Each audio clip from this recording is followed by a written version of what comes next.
I can't speak to the transgender experience, but I would like to say something about sexuality.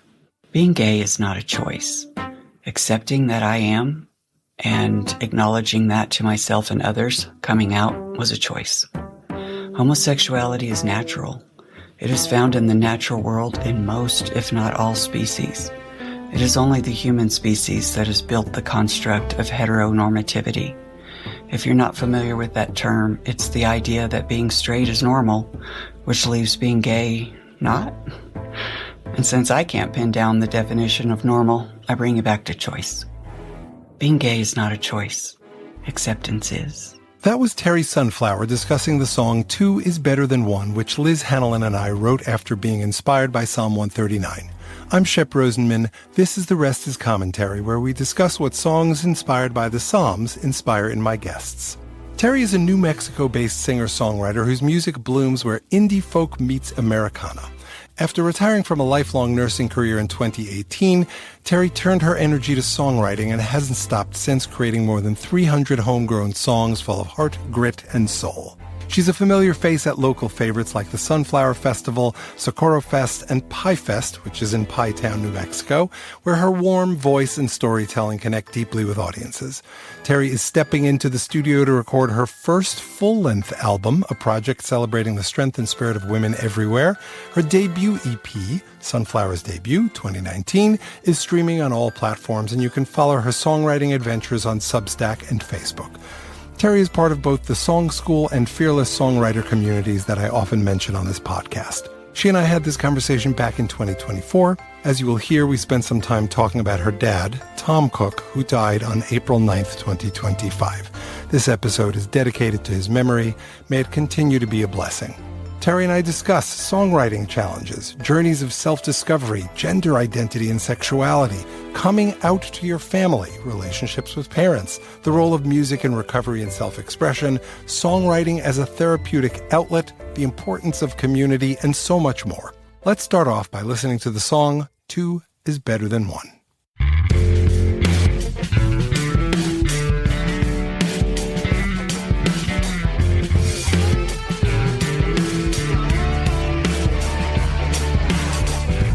Thursday night I hit the club, black t-shirt, a Metro Man, black jeans and polished wingtip docks, and my trusty snapback trucker cap. Some say I come straight from hell, and I'll go back there when I'm done. Some say I'm a two-faced redhead, but I say 2 is better than 1.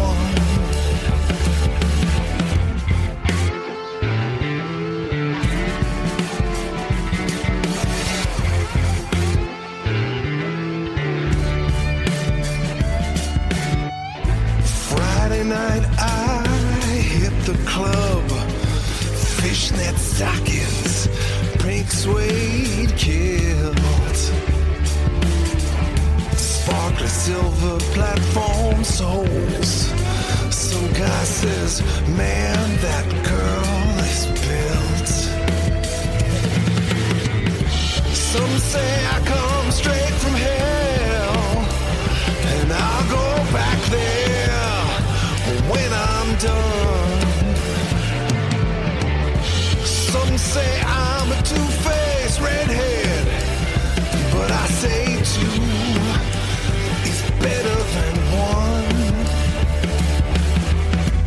In the Ohio River Valley, the Reverend Harry Powell lived.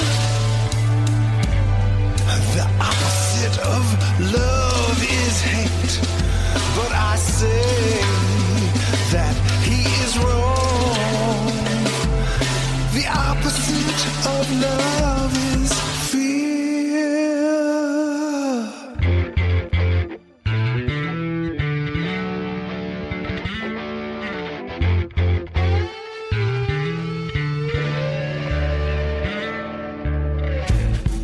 morning light, no makeup on. I pull out of the driveway. I check the rear view mirror and choose my face for the day. Some say I come straight from hell, and I'll go back there when I'm done. Some say I'm a two-faced redhead, but I say two is better than one. I say two is better than one. I say two is better than one. Hi, Terri. Hi, Shep. So nice of you to join me here. I really appreciate it. It's an honor. Thank you for having me. Of course. So do you want to tell the story of how we know each other? Well, that's interesting that there is a story. Be great to hear yours too. I feel like we met on Timmy's Fearless Songwriting Challenges, and that we first got to know each other through our songs. That's exactly right. Here's the very interesting part. I noticed you at song school before that. I was like, who is this person who knows everybody? And it was with all the cool kids. And then it's through the Fearless stuff that I feel like we said, kindred spirits, let's get to know each other. And then things escalated from there once I started camping at song school. Right. I have a picture of you in my head from song school once you were camping there and I could see you more. But my recollection is through songs and either place. Yeah, that's true. Exactly. So for context, I'm sure I've explained this in other sessions here, but Fearless Songwriting is a 6-time-a-year challenge where for a week you write a song a day. In theory, in 45 minutes or less. I think many of us end up exceeding the 45 minutes, but it's well-intentioned. We try, and sometimes we achieve and put out whatever came out in 45 minutes, but more often than not, once you're close, you're like, I'm going to finish this, and it will take longer. For me, like I put a heart out on it because I'm like working in the middle of the day. And it's such a beautiful community because everyone is so supportive and you have all sorts of stuff that comes out of there. It's all kind of, acoustic guitars and pianos. We rarely see mandolins and zithers and didgeridoos, but we do see an auto harp from time to time. I think Yolanda Harper plays that. And everybody's so different, and there are some super fabulous songwriters, including the fabulous Terri Sunflower. Oh. Do you want to promote Socorro Fest? Well, I'm wearing the shirt. Exactly. I live in Socorro, New Mexico, and we just this last weekend had our annual music festival, and I got to play on the main stage for the first time. That's awesome. What was that like? Oh, it was way fun. Way fun. It's a gazebo, so it's way up off the ground. And I've been up there before. It's on our plaza in the middle of town, but I've never played on it. So it was a lot of fun and quite an honor. Oh, that's great. I'm so glad you had fun with it. Okay, so let me ask you the question that I ask everyone because it's a different conversation every time, but it's the same question. When I write songs, I feel like they're a gift from the universe, from God, from the muse, from that which is greater than ourselves. And I like to offer these songs to my friends and mentors, and you are both of those, in hopes that the song inspires something in you. So my question is, what did Two is Better Than One inspire in you? That's a really cool song. And it definitely inspires the conversation of gender. The way it's laid out, it could just be drag. It could be, a cross-dresser. It may not be a transgendered person at all. I love the third verse where I don't wear any makeup and I don't know what my face is for the day. That's a paraphrase. And so it could be gender fluidity, but definitely it just brought up the whole conversation of gender in my mind, which goes more broadly into the whole queer spectrum. Well, I want to start here. I have a lot of questions around that, but so obviously you got it. It is all about the gender question, and it's, I think, intentionally vague on what it is. We can go back and look at the drafts of lyrics, but I want to start here. Why did you love the third verse? I like it because it's more universal than even the song. Say more.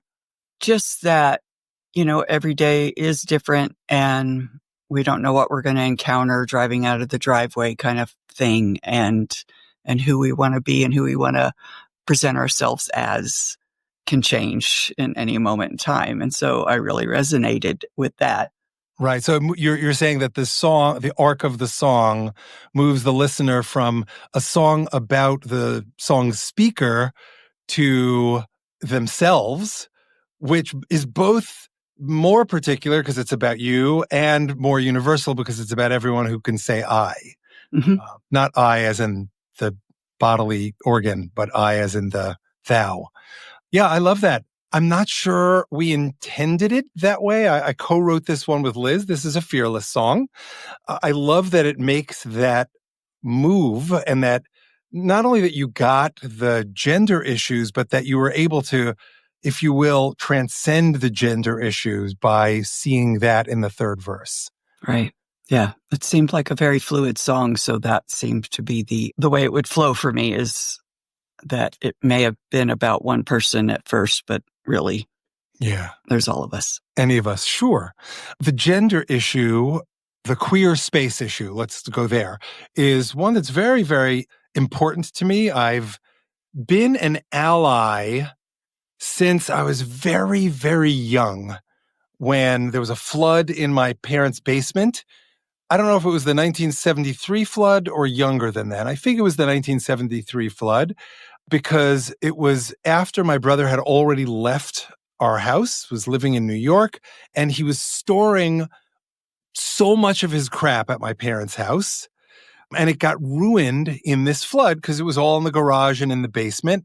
Because it started smelling moldy, my parents unknowingly asked me to get rid of all the moldy stuff. And in unpacking these boxes, of course, there were the Life magazines with Kitty Hawks on the cover, his girlfriend of a long time, and the, Time magazines with Kennedy on the cover. And then there was After Dark and all sorts of other magazines that I'd never seen before that had a lot of very hot men on the cover.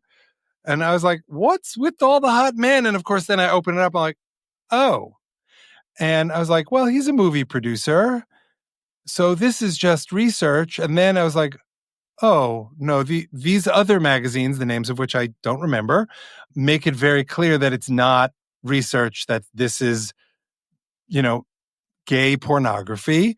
And I was like, and a light bulb went off. Why did he and my parents get into the fight about being gay so often? And why did my parents say things like, we shouldn't have objected when he was dating Kitty Hawks, who's not Jewish?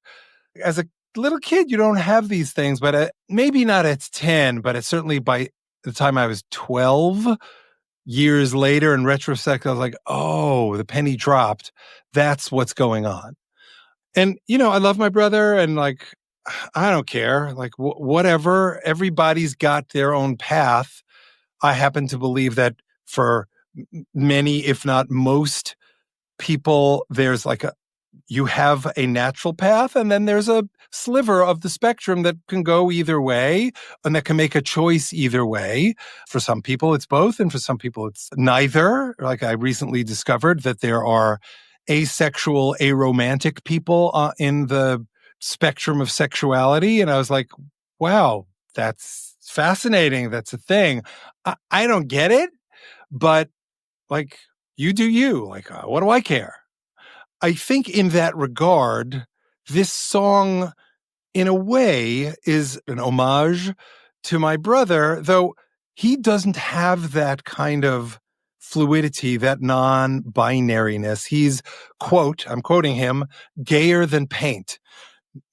not that I know what that means, but, he's very gay is what I know it means. Beyond that, I don't know why. And ever since we were adults, we were talking about it. In fact, I'm going to use a little bit of foul language here.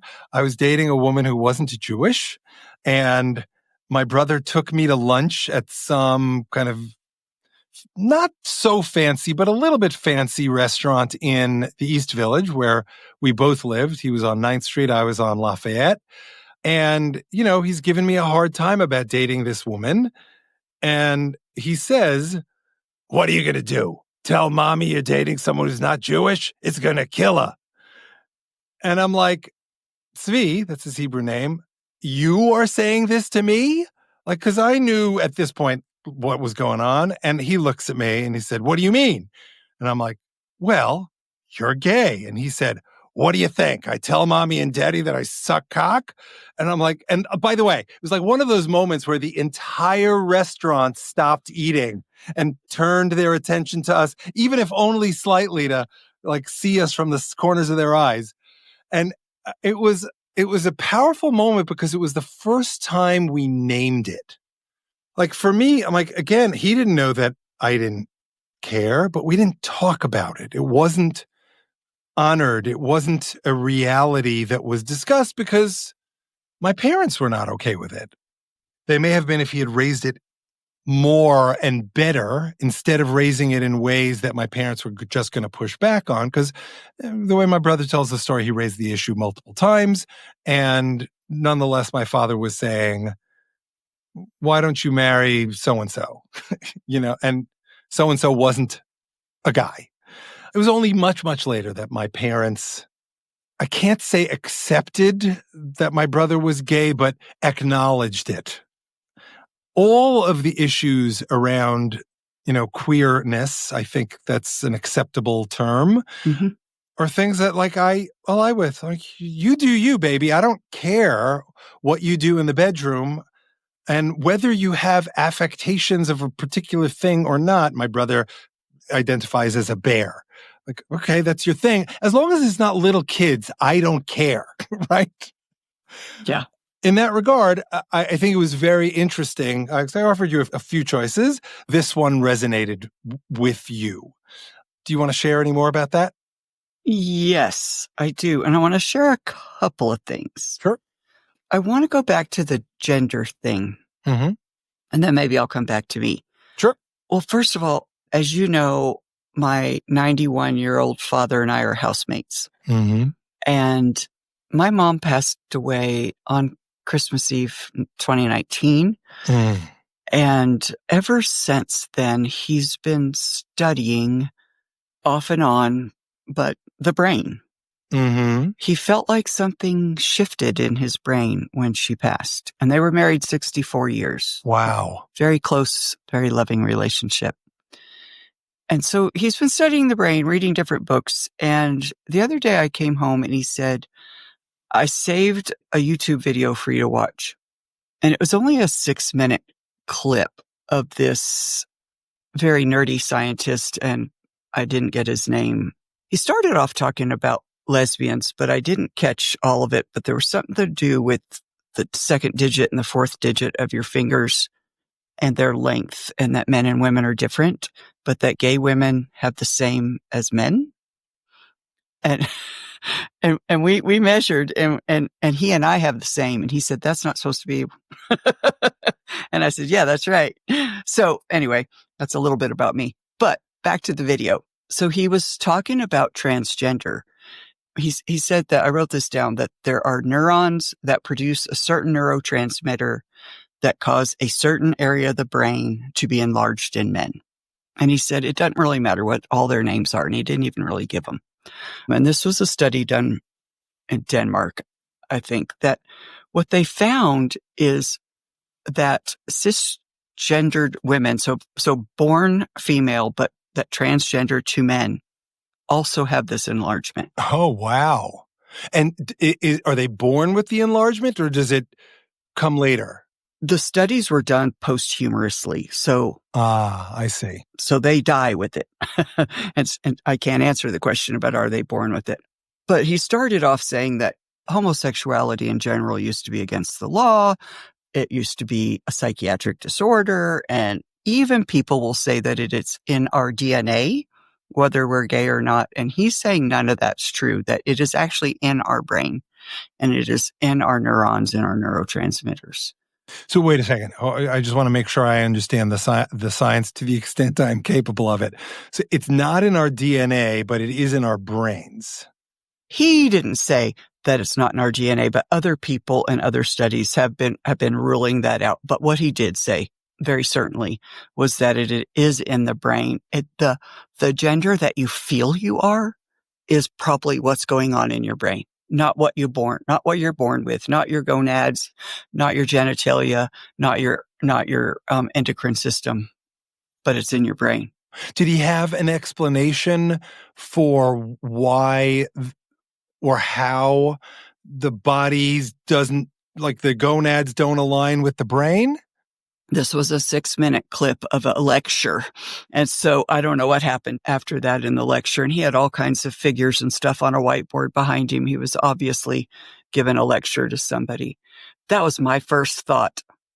My dad met his first trans kid, like middle school kid, a few years ago. So we've been having discussions about transgender for ever since. Mm-hmm. And he is of a mind that it is something we are not born with, but conceived with. Wow.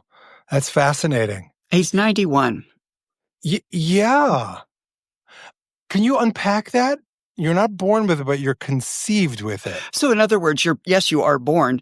I mean, but it's regardless of what your body says, your brain is telling you your gender.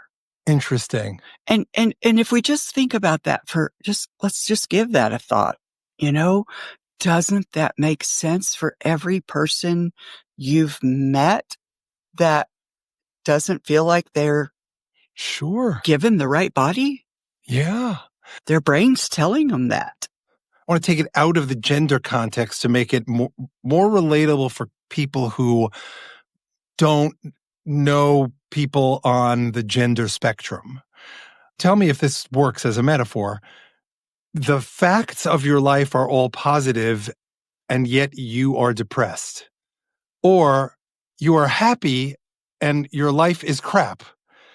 Your brain is interacting and saying to you that there's a problem there, and that creates this dysfunction, this disharmony. It's called gender dysmorphia. Right. That makes so much sense to me. Gender dysmorphia. If I had that neurotransmitter and my brain was bigger in that section and I'm born with this body, I would not feel like I'm in the right body my whole life. Yeah. And some people try to do things to change that. Others, go to their death never realizing. So what's it like being with your dad in this arc? I mean, did he have conversations in which these things came up before he was 91, when he was 70? And when did you guys move in together? It'll be 3 years in January. And what's his name? Tom Cook. And where was he born? He was born in Shanghai, China. No kidding. No kidding. His dad was a Marine and he was born on a Marine base in Shanghai. Yeah. He had an Oma for his first 3 months. What's an Oma? It's a nanny. Oh, I see. Oh, interesting. Because Oma in German is grandmother. Yeah, she was grandmotherly. Got it. Oh, interesting. And while we're at it, what was your mom's name? Her given name, her born name was Beulah, and that's a biblical name. Sure. And her middle name is Ruth, and also biblical. Right. A double. But when she moved away from home at 18, she just went by Ruth from then on. And how did they meet? They met in Baltimore at Martin, which is now Martin Lockheed or Lockheed Martin. Yeah, that one. She was a draftsman. She got recruited to play basketball on their semi-pro team. She was an all-star in high school. Amazing. They ended the whole program of basketball, but so she became a draftsman. My dad was a temp, and he kept seeing her And he said that she was the only female draftsman in this large room of drafting folks. And he stole her plans out of the copy room for a date in 1954. And it worked. This sounds like it might have become a song. Ah. You want to talk about that? Well, I just did write that song. It's called Yes, Dear. That's kind of what he thinks got him through 64 years of marriage well, was those two words. For sure. Yeah.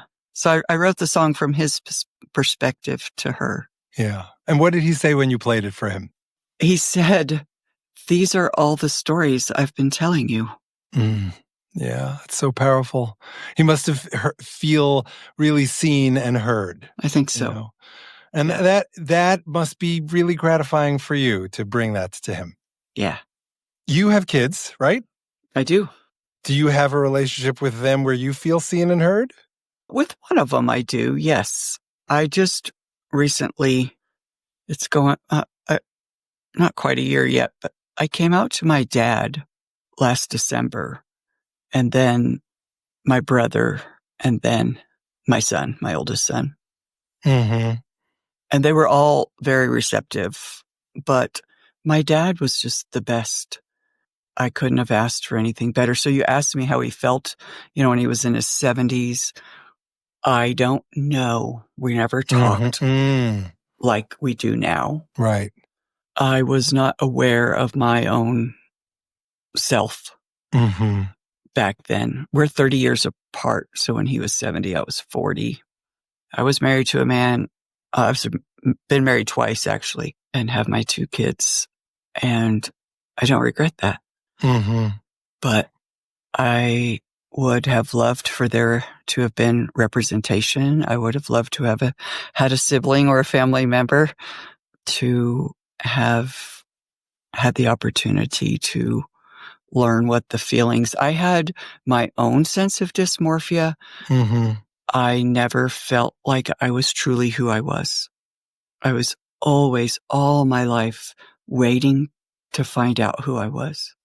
So it was a mystery to you. You didn't. Interesting. It was a mystery. And okay, I have a lot of questions, but I want to start with this one. First of all, can you share the wonderful alliterative moniker that you've shared with me about your current status? You remember? 3 L's? No.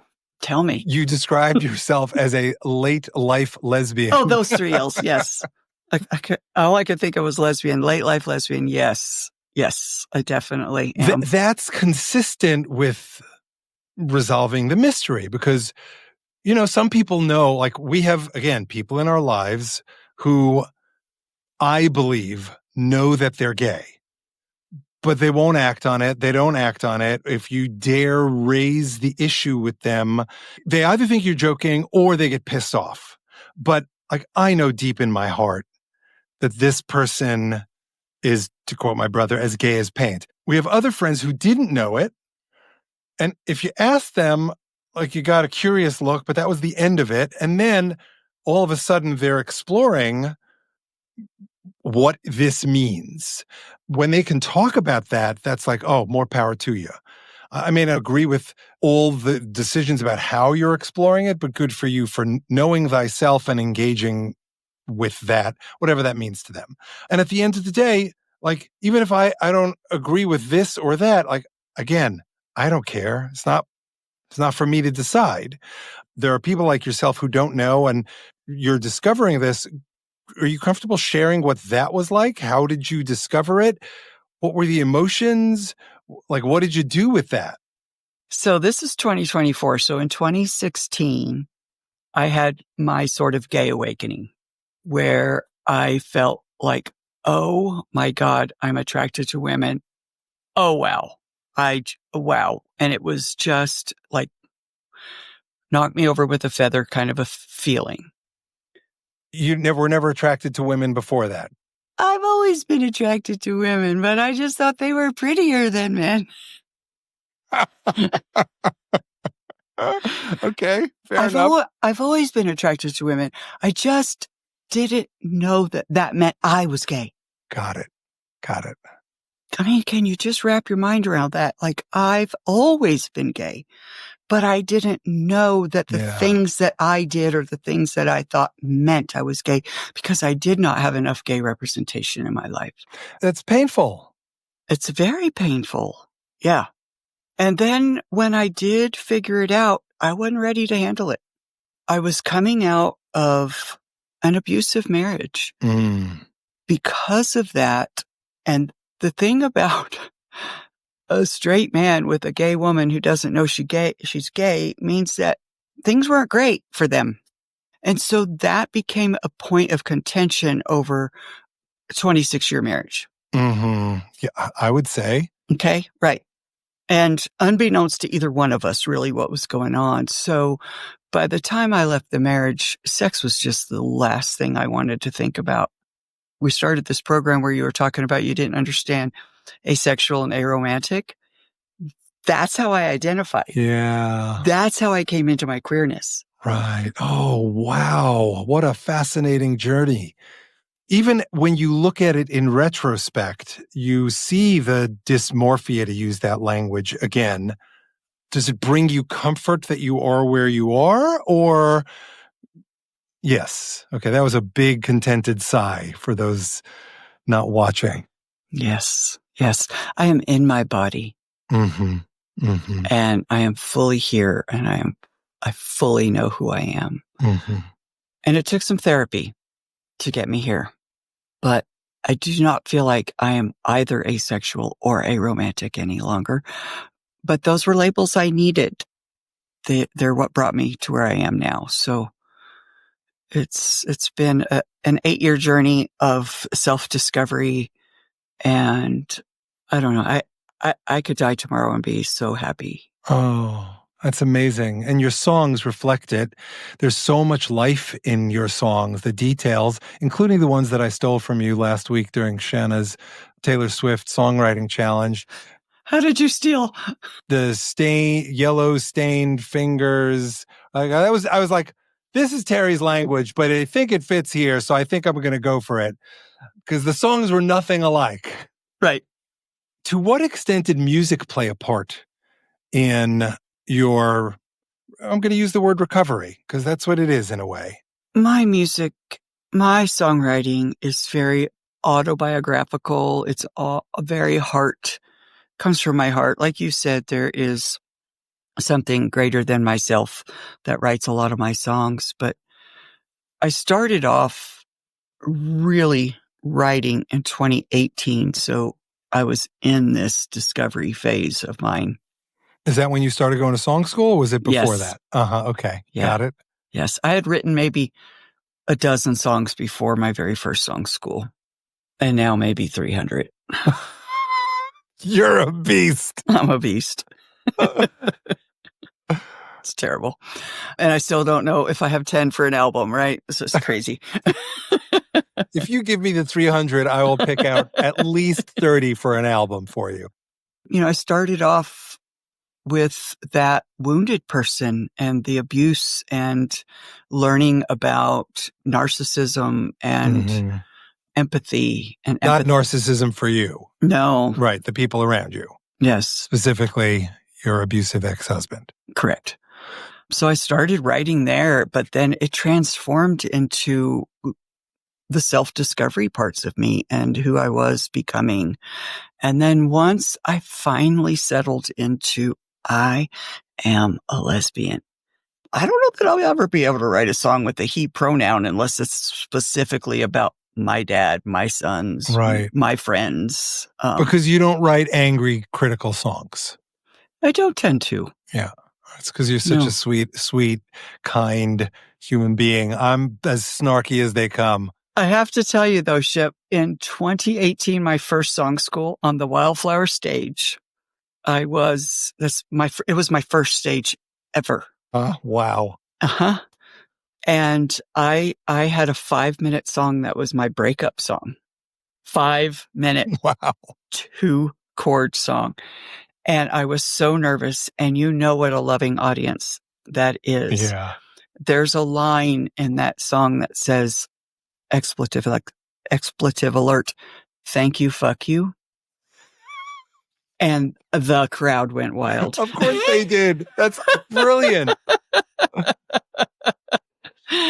And it was a lifegasm moment for me.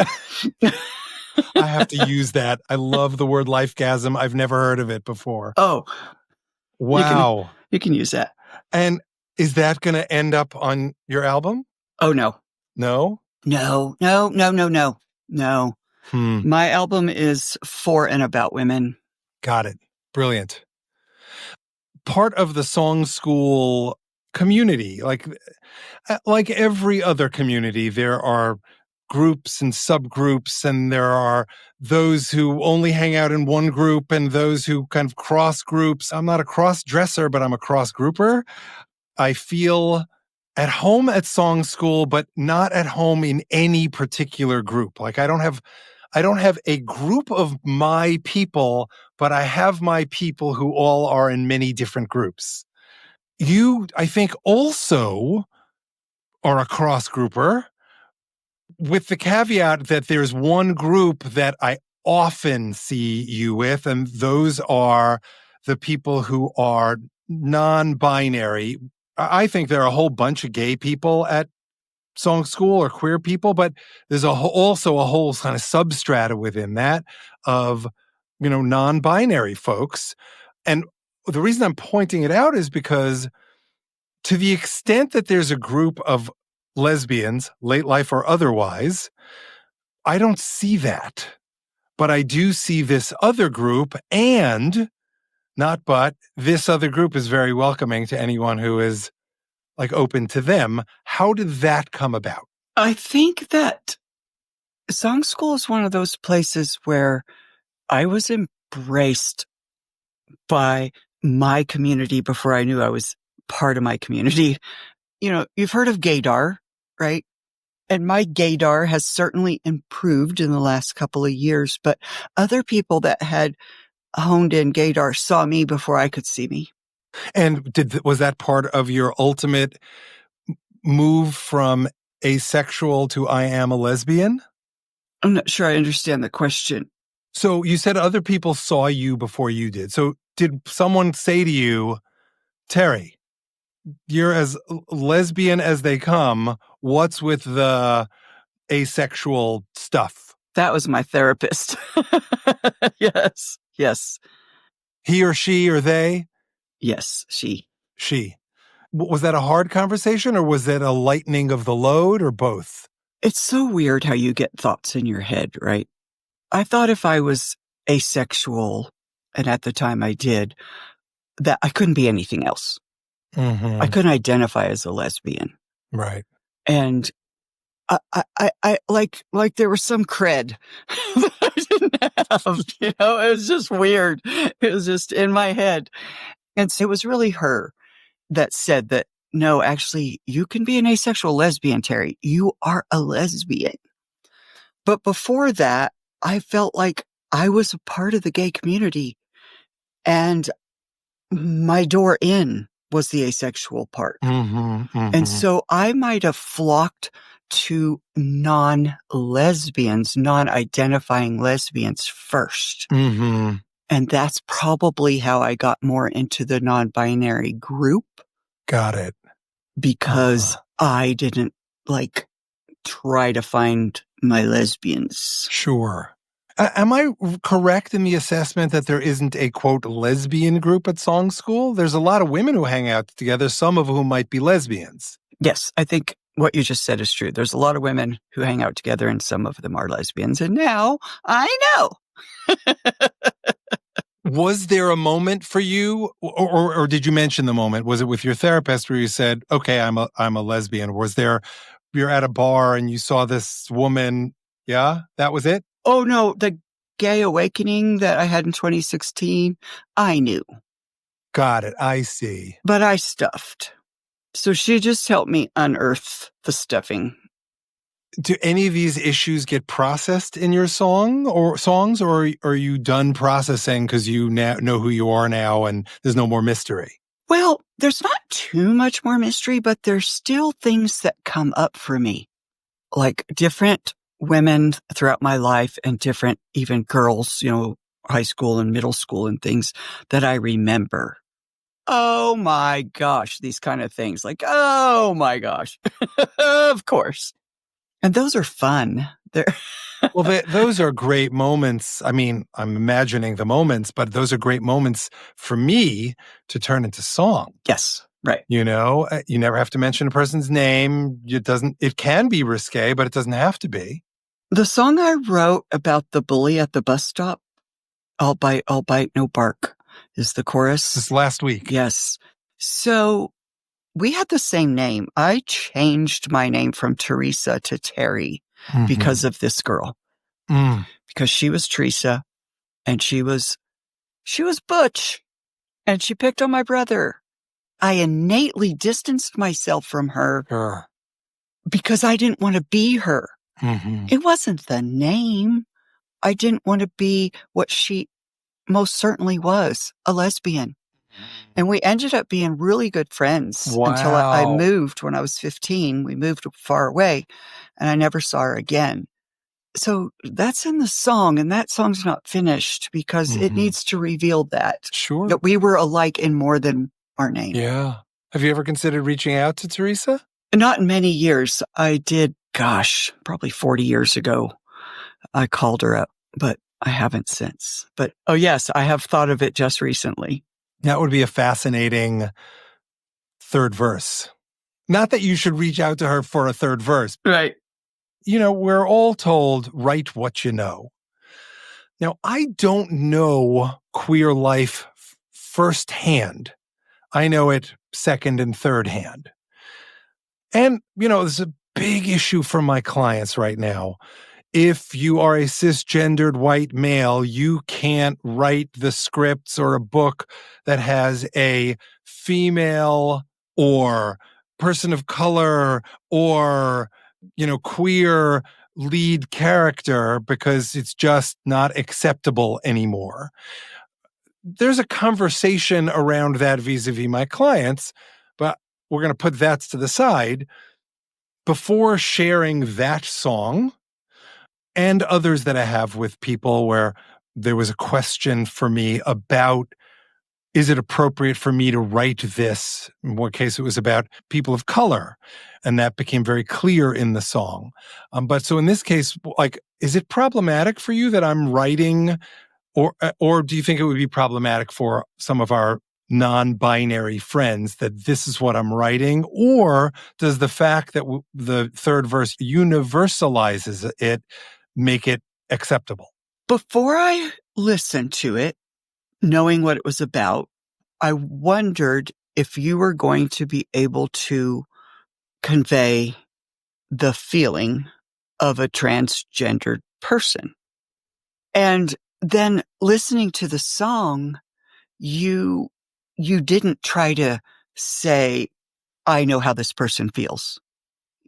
It was an external presentation. So verse 1 is an external presentation. Verse 2 is an external presentation. The chorus, some people say, I say two faces are better than one, or two is better than one. Two is better than one. That's the only line in the whole song that has what the narrator might be feeling. Right. And I feel like that is all you can give. Right. And that you did that, Yeah. So I don't feel like you crossed any boundaries in any way because you left it there. Yeah. Because the last thing I would want to do in trying to explore subject matter that isn't my own firsthand is hurt someone. On the contrary, the song, if you will, is intended to be that of an ally reaching out to people who fit whichever category you define for the song and say, I see you. And all this is good. I am specifically saying, as the writer of the song, what I would say if I were you and in your shoes, two is better than one. These songs evolve. I have morphed or evolved from talking about the process to talking about the future. And I've been trying to call in the one. And that's kind of where my head is and my heart is. Can you say more about that? I think part of the years of being asexual, aromantic were based on my history of being with a man. And that I've done enough therapy and enough self-work to be able to see the future and to find real love, real connection, real communication, real commitment with someone I want to spend the rest of my life with. Sure. The language you used, my ears perked up beneath my headphones. You said you want to focus on the one. And so that can mean so many things. The one as in your own oneness, in your status as a late life lesbian. It could mean I want to focus on the one and just being myself, regardless of your sexuality status. It could mean the one is I want to focus on myself. And you know what? That might in turn lead to me meeting another one, another whole person. In Jewish language, I know you're not Jewish, but in Jewish language, who's the one? God, right? Adonai Echad. God is, we say the one, but God is one, or God is oneness. You could have meant, if I overlay the Jewish thing, which also applies in other religions, I want to focus on that which is greater than myself, because that in my new status, my known status, I am connected to that which is greater than myself. Was all that part of the way you crafted that language, or did you only have one of them in mind? No, I think you hit it. Like, I know who I am now. And if I never have that relationship that I hope to find, I've got it within myself. That was beautiful. I really appreciate your openness, your willingness to talk about conversations that for some people are very, very difficult. I think your songwriting and kind of your openness there is simply a reflection of the gorgeous individual you are. I love having you as my friend. I love writing with you and hearing what you write, and really appreciate that you participated in this conversation. If I can end with a blessing, I bless you that your oneness opens you up to meeting one or more other onenesses that are complementary to you. Thank you, Shep. Thanks so much for listening. Special thanks to Terri for joining me, to Dave Coyle for his help in producing this episode, to E-Rose for his help producing the song in this episode, to Jessica Hanna-Swedler for her help on social media, and to Liat Silvera for helping me design the logo for the podcast. You can find Two is Better Than One and all of the other songs in this song cycle on most platforms that stream or download music, including Spotify and Apple. In the next episode of The Rest is Commentary, I will be talking with my friends Professor Jeff Prosky and Rabbi, poet, author Julia Knobloch. We discuss the song I Forgot What Happened in Babylon, which I co-wrote with Julia and was inspired by Psalm 137. We discuss love, loss, the search for meaning, Los Angeles, Babylon, and Zion, the power of change, biblical texts and personal experiences as inspiration for poetry and music, the importance of community in grief and transition, choosing life and finding joy in everyday experiences, and so much more. Please join us.